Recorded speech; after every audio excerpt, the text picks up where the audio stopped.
Une semaine à plus de 6 000 € de profit, c'est ce que j'ai réalisé. Et oui, on est bien sur un compte live. Et dans cette vidéo, je vais t'expliquer un des critères qui m'a permis de passer des 95% de traders qui ne sont pas rentables aux 5% des traders qui sont rentables sur le long terme. Et c'est cette même astuce qui m'a permis d'avoir ce genre de résultat. C'est l'une des choses les plus importantes en trading, c'est de comprendre la market structure. Parce que si vous comprenez la structure du marché, alors vous allez être capable de prédire et de comprendre tous les mouvements qui vont se dérouler sur les graphiques. Et aussi comprendre comment le marché évolue. Ce qui vous permettra d'avoir une rentabilité exceptionnelle et surtout de faire des petites pertes et des gros profits. Et surtout dans cette vidéo, je vais vous expliquer des astuces secrètes sur comment aligner différentes time frames avec différentes structures de marché pour maximiser vos profits. Et ça, jamais personne ne vous l'a expliqué.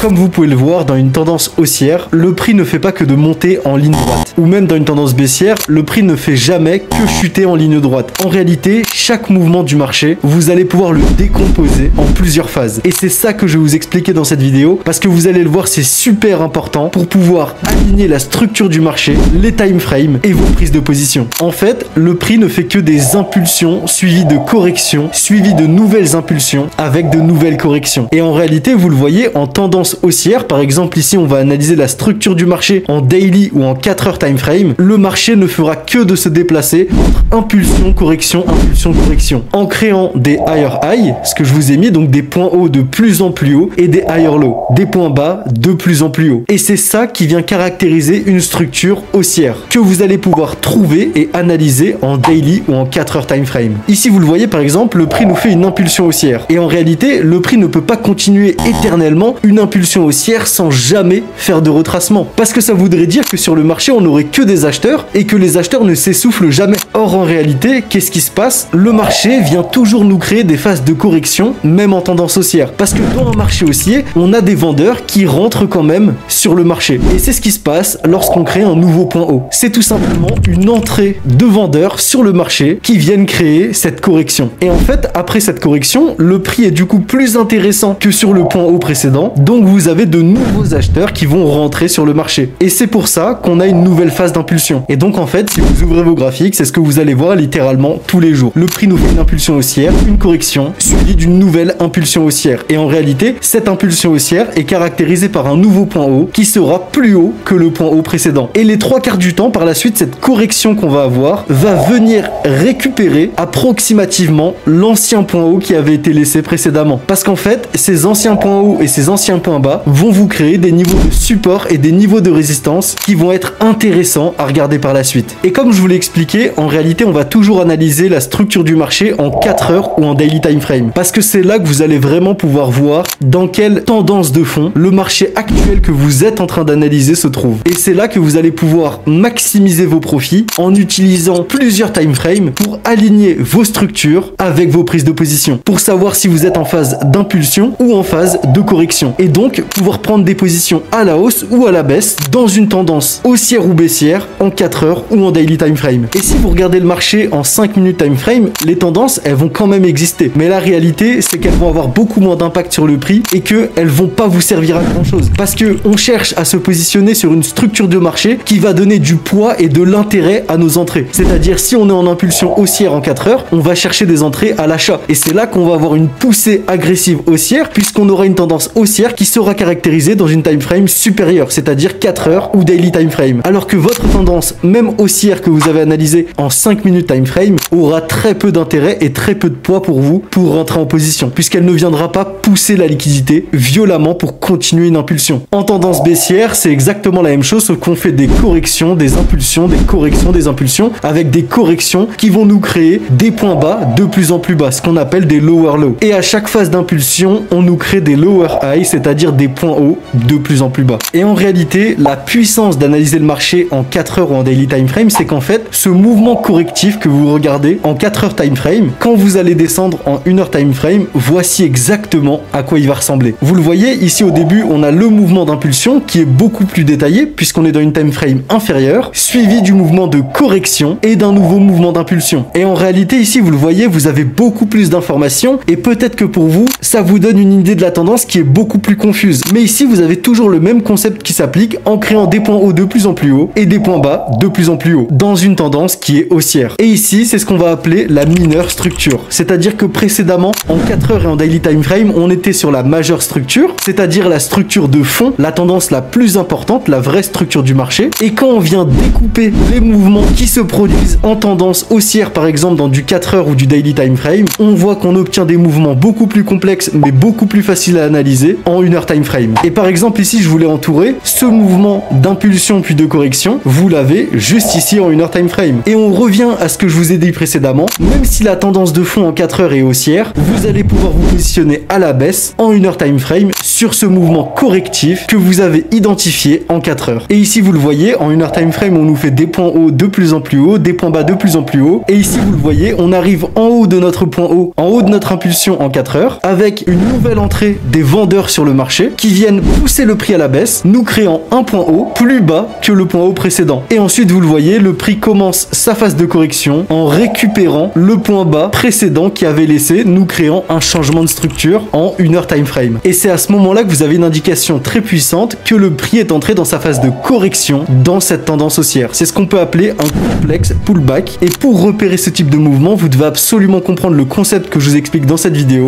de majeure structure et de mineure structure. Et c'est là que vous allez pouvoir capturer des mouvements juste incroyables et prendre des positions sur des setups de trend reversal, c'est-à-dire de retournement de tendance, en profitant des impulsions et des corrections sur des time frames inférieurs que vous avez analysés précédemment dans des time frames supérieurs. Et dans cette vidéo, je vais vraiment vous expliquer toutes les différentes fractales, c'est-à-dire les différentes time frames que j'utilise moi personnellement pour rentrer en position. Après, bien sûr, ça va dépendre de votre stratégie et de votre style de trading. Moi, je trade en intraday, mais en réalité, vous allez pouvoir répliquer le même concept que je vous explique dans cette vidéo en prenant des positions en swing trading, en augmentant simplement vos time frames pour prendre des positions sur le long terme en utilisant le même concept que je vais vous présenter dans cette vidéo au niveau de la market structure. Ensuite, quand vous avez identifié cette phase de correction, une stratégie simple, puisque vous savez qu'en time frame supérieur, on est toujours en tendance haussière, ça va être tout simplement d'attendre que le prix vienne nous faire par exemple un double bottom comme ici, avec un point bas qui sera de nouveau plus haut que le point bas précédent. Ce qui nous indique tout simplement un retour sur ce mouvement d'impulsion de notre tendance haussière. Et sur ce niveau, vous allez tout simplement pouvoir chercher des achats potentiels pour vous positionner et profiter de cette nouvelle impulsion haussière. Maintenant, un point qui est important à comprendre, c'est qu'en réalité, vous n'allez pas prendre des positions en 1 heure time frame. Si vous êtes comme moi et que vous cherchez des entrées vraiment sniper et chirurgicales, vous allez encore descendre en time frame pour analyser la structure en 15 minutes time frame. Et ici, par exemple, je vais venir zoomer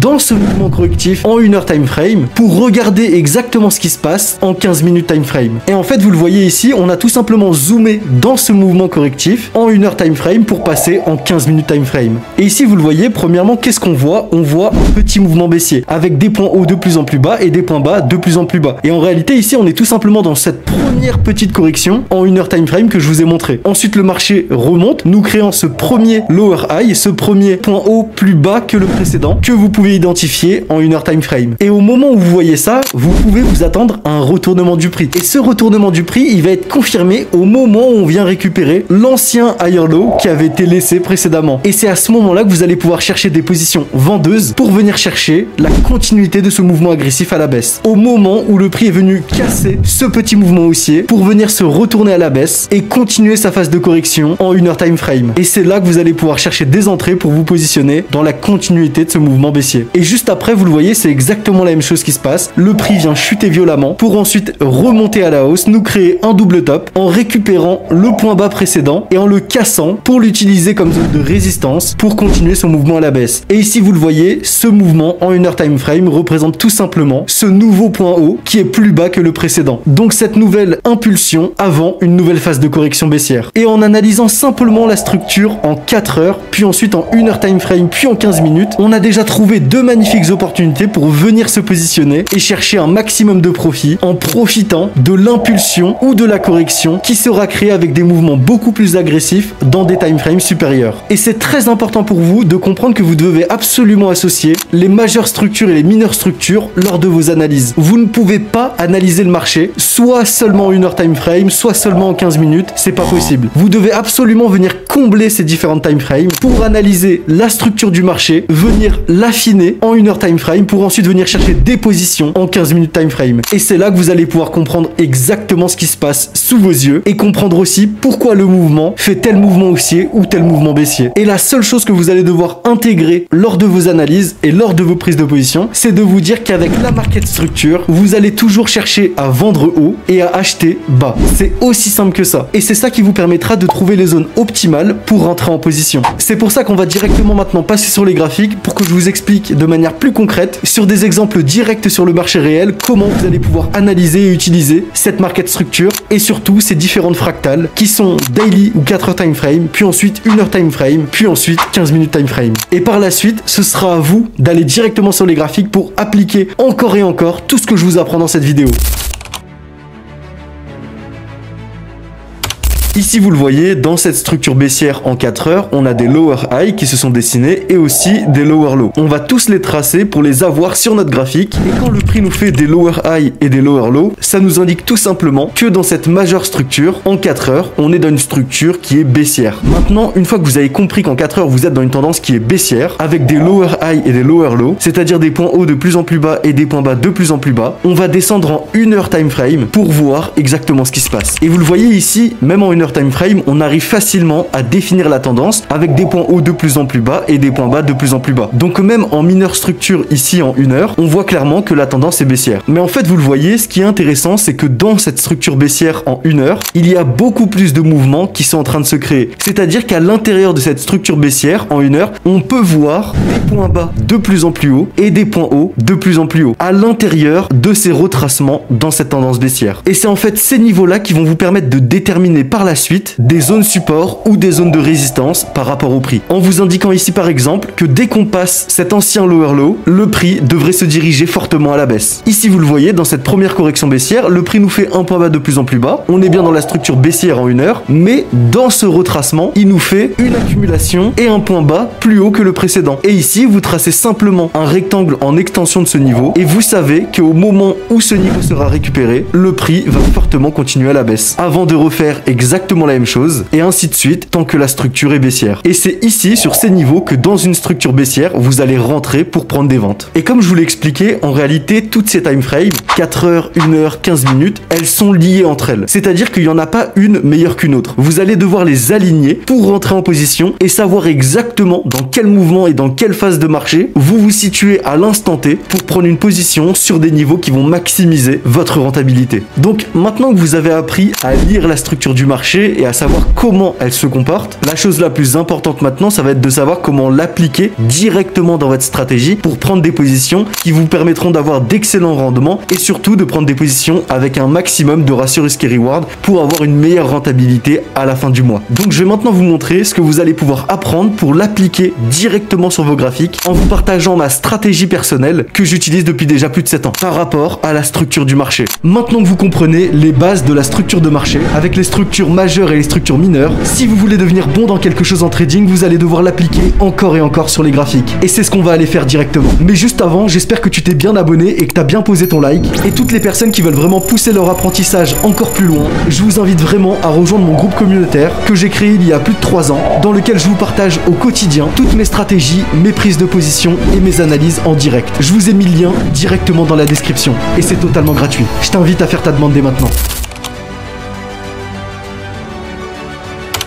Si vous avez bien suivi, vous comprenez que la première chose que je vais faire, c'est d'identifier la majeure structure en 4 heures time frame. Ici, on le voit très clairement, on fait des points bas de plus en plus haut et des points hauts de plus en plus haut. Donc, la majeure structure est déjà haussière. Maintenant, regardons un petit peu comment se comporte le prix. Ici, après avoir créé un nouveau plus haut, le prix vient chuter violemment et surtout, une chose très intéressante, il vient casser un ancien point bas qui avait été laissé sur le marché. Et en fait, au moment où vous voyez ça, vous pouvez vous attendre à un retournement du prix dans une tendance baissière. Et donc la stratégie pour utiliser la structure du marché afin de maximiser votre rentabilité dans votre stratégie va être maintenant d'identifier si on va récupérer de nouveaux points bas qui seront plus bas que les précédents et de nouveaux points hauts qui seront plus bas que les précédents afin de nous confirmer qu'on retourne dans une tendance qui est baissière. Donc tout d'abord on va les marquer directement sur nos graphiques. Une fois qu'on a marqué ces différents niveaux, on va descendre en 1 heure time frame pour voir exactement ce qui se passe et sur quel niveau d'intérêt on pourrait rentrer en position. Ici vous le voyez, dans ce fort mouvement baissier, après avoir marqué notre retournement à la baisse, on a créé un fort niveau d'accumulation. Vous le savez si vous avez regardé ma vidéo Supply Demand Zone, ici on est en présence d'une zone supply. On va tout simplement venir tracer la bougie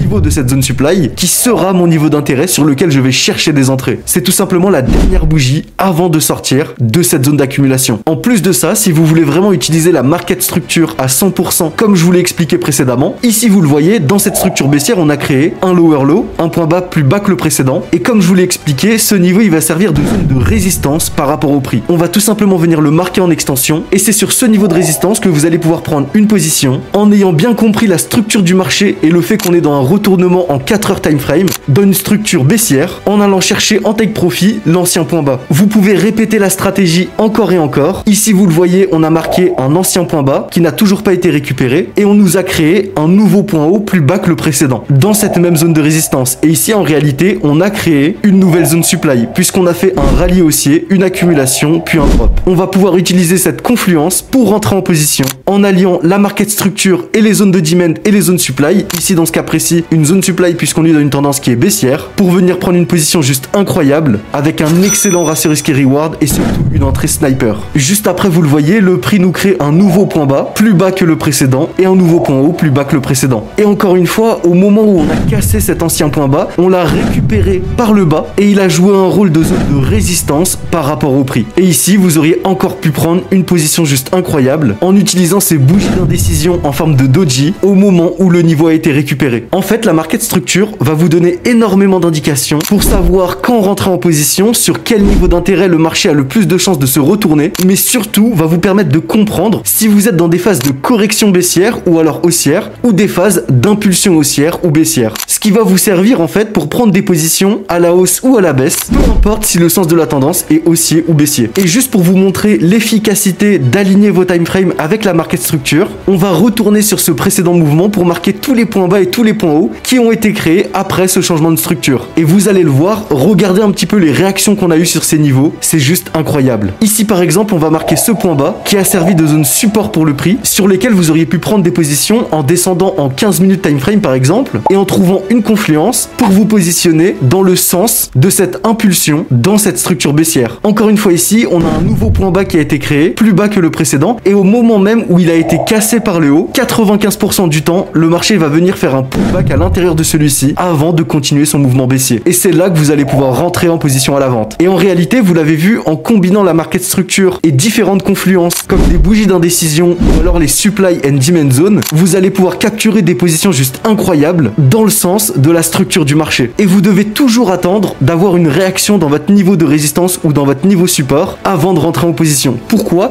Parce que ici, par exemple, sur ce setup, on avait un point haut qui n'avait pas été récupéré précédemment. Et le marché aurait très bien pu envoyer un fort mouvement agressif haussier, créant une très longue mèche à cette bougie pour venir récupérer la liquidité restante dans le point haut précédent avant d'envoyer un mouvement correctif à la baisse. Et c'est pour ça que sur ce setup, j'aurais largement privilégié ma deuxième entrée sur cette zone. Et si on continue le mouvement ici en marquant tous les points bas de plus en plus bas et les points hauts de plus en plus bas, et vous le voyez dans cette structure baissière, on peut continuer de marquer les points bas de plus en plus bas et les points hauts de plus en plus bas, ce qui nous permettra de trouver d'excellentes zones de support et zones de résistance sur lesquelles trouver des confluences pour rentrer en position. Ici vous le voyez, le prix nous marque un retournement en cassant cet ancien point haut à la hausse, ce qui nous aurait permis ici de profiter d'un retournement du prix en tendance haussière pour venir prendre une position à l'achat. Et ici si vous regardez, on a juste à descendre en 15 minutes time frame dans ce mouvement baissier par exemple, pour remarquer qu'en réalité, au moment où le prix est venu récupérer cet ancien point bas qui avait été laissé précédemment, on avait créé une zone supply puisqu'on avait fait un rallye haussier, une consolidation suivie d'une chute. Ici par exemple, on aurait tout simplement pu rentrer en position sur le point bas qui avait été créé dans cette accumulation, ou même à la sortie de cette zone supply, au moment où on l'a cassé à la baisse, puisque comme on sait que la structure est baissière et qu'on est en train de former un rallye haussier, une accumulation sur une précédente zone de résistance, un ancien point bas qui avait été créé, on sait que le prix a de grandes chances de nous envoyer un fort mouvement baissier. Et toutes ces confluences mélangées avec la market structure, c'est ce qui vous permet de capturer vraiment des positions juste incroyables et d'accroître votre taux de rentabilité. Maintenant, pour que ce soit moins brouillon pour vous et qu'on aille directement à l'essentiel, je vais vous expliquer comment j'ai pris ces deux positions juste incroyables en analysant la structure baissière et en le combinant avec ma stratégie sur les supply and demand zones. Deux positions qui m'ont chacune permis d'encaisser 4,61 de ratio risque reward pour la deuxième et 4,95 de ratio risque reward pour la première. En réalité ici, j'ai simplement appliqué la stratégie que je vous ai présentée précédemment en utilisant premièrement la structure du marché en 4 heures. Par exemple ici, vous allez le repérer de manière assez simple, on fait des points hauts de plus en plus haut et des points bas de plus en plus haut. La structure est donc haussière. On vient marquer ces différents points hauts et ces différents points bas et ici vous le voyez, on vient tout simplement casser à la baisse un ancien point bas qui avait été laissé, nous créant tout simplement un nouveau plus bas que le précédent. Ce qui nous indique ici que le prix est en train de faire un retournement à la baisse, un changement de structure. On va donc maintenant descendre en 1 heure time frame pour profiter de ce mouvement correctif dans une time frame inférieure. Ici vous le voyez, en 1 heure time frame, qu'est-ce qui s'est passé au moment où on a récupéré et on a cassé le premier point bas? Il a agi comme une zone support sur le prix, nous créant une accumulation. Et vous le savez, quand on a un rallye baissier, une accumulation suivie d'un rallye baissier, on est en présence d'une zone supply de continuation. Dans cette zone supply, on va simplement venir tracer la dernière bougie avant d'envoyer le fort mouvement agressif baissier qui nous aura permis de sortir de cette accumulation. Et c'est cette bougie qui sera notre bougie pivot, notre point d'entrée. Ensuite, on va simplement attendre que le prix vienne récupérer notre zone supply en 1 heure time frame. Et c'est là qu'on va pouvoir prendre notre première position. En plus de ça, je vous passe toutes les confluences supplémentaires que j'ai utilisées, comme le fait qu'on ait de l'imbalance à récupérer dans ce mouvement agressif baissier qui a été laissé, ce qui nous permet d'avoir un niveau de liquidité qui va attirer le prix comme un aimant vers lui pour combler les ordres restants dans notre zone supply. Et c'est là qu'on va pouvoir se positionner en trouvant un ancien point bas d'external liquidity qui n'a pas été récupéré dans ce mouvement en cours, en mettant notre stop loss tout simplement au-dessus de la zone supply. Et une fois qu'on a attendu d'avoir 1, 2 et 3 bougies d'indécision avec un petit corps et de grandes mèches à l'intérieur de celle-ci, c'est là qu'on peut rentrer en position en allant chercher l'ancien point bas. Et comme je vous l'ai expliqué précédemment, vous allez même pouvoir descendre en 15 minutes time frame maintenant qu'on est rentré dans la zone supply pour trouver des confirmations et rentrer en position avec une entrée encore plus précise dans une time frame inférieure. En 15 minutes time frame, vous le voyez, on applique la même stratégie. On fait un rallye haussier, une accumulation dans la zone supply, puis ensuite une chute. On a créé une zone supply reversal. Et ici, ce qui est intéressant, c'est que vous le voyez, en 15 minutes time frame, la structure du mouvement actuel paraît haussière. Mais vous, comme vous avez analysé la structure du marché en 4 heures et en 1 heure, vous savez qu'en réalité, le prix va se retourner violemment à la baisse pour envoyer son mouvement correctif baissier. En plus de ça, on a laissé un niveau d'imbalance à récupérer à l'approche de notre zone supply. On va tout simplement attendre que le prix vienne récupérer cette imbalance à l'intérieur de notre zone supply pour se positionner à la baisse avec un stop loss juste au-dessus de ce niveau d'intérêt. Et en take profit, on va chercher l'ancien point bas du mouvement en cours en 15 minutes qui n'a pas été récupéré. Et vous le voyez, c'est ce qui m'a permis de capturer des positions juste incroyables avec des entrées très précises pour encaisser un total de plus de 10 de ratio risque reward entre ces deux positions. Et c'est vraiment de cette manière que vous allez devoir aligner vos prises de position et vos confirmations avec la market structure en utilisant les majeures structures et les mineures structures pour rentrer en position et maximiser votre rentabilité. Et surtout comprendre dans quelle phase de marché vous vous trouvez. Est-ce que vous êtes dans une phase d'impulsion ou de correction selon le sens de votre tendance de fond en 4 heures que vous allez devoir aligner avec votre tendance en 1 heure puis ensuite en 15 minutes. Après avoir regardé cette vidéo, vous êtes déjà capable de comprendre exactement ce que le marché fait en se déplaçant constamment entre des corrections, des impulsions et des retracements. Et une fois que vous avez fait votre analyse et que vous vous êtes rentré en position avec vos confirmations, un point très important est de ne plus regarder la structure du marché. Vous devez absolument faire confiance à votre stratégie et laisser votre position se dérouler jusqu'au TP ou au stop loss. Ça sert à rien de venir regarder la structure du marché pendant que se déroule votre position pour ensuite venir vous dire oh bah finalement il faut que je coupe la position parce que le marché s'est retourné ou autre. Parce que sur le long terme, ça vous fera tout simplement louper des opportunités et après vous allez le regretter. Donc laissez simplement vos trades se dérouler selon votre stratégie, sans revenir sans cesse derrière en se disant finalement j'aurais dû faire ça ou j'aurais dû faire ça. Vous devez avoir confiance en votre stratégie et l'appliquer comme un robot chaque jour sur les graphiques. Bien sûr, si vous l'avez testé encore et encore et que les résultats que vous avez obtenus sont satisfaisants. Et pour toutes les personnes qui veulent passer à l'étape supérieure, c'est-à-dire pousser leur apprentissage encore plus loin, on se retrouve sur le lien qui est dans la description parce que c'est là-bas que je vais pouvoir vous partager toutes mes stratégies, mes prises de position et mes analyses au quotidien chaque jour. Et je vous dis à la prochaine.